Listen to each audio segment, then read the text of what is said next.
अब्दुहु व रसूलुहु। और इसमें आपने एहतियात करना है कि जो मैंने इशारा करने के लिए कहा था कि जब अशहदु अल्ला इलाहा पढ़ना है तो शहादत की उंगली के साथ इशारा करना है, यानी कि जब यहाँ से शुरू करना है अशहदु अल्ला, तो अशहादु पे ये शहादत की उंगली उठानी है और जहाँ ये अल्लाह ला का लफ्ज आएगा साथ ही उंगली नीचे कर देनी है। बाज मेरी बहन ने देखा है कि वो बार बार उंगली को ऐसे हिलाती रहती हैं, तो इस तरह नहीं करना, बल्कि एक ही दफा उंगली को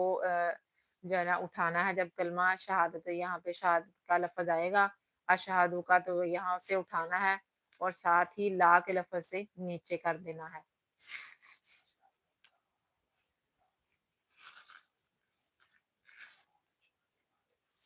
यानी तरीका ये है कि इस तरह करना है, अशहादु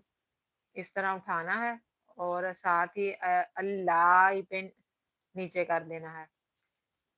यानी कि ला के लफ्ज पे नीचे कर देना है और अशहादु के लफ्ज पर उंगली को उठाना है।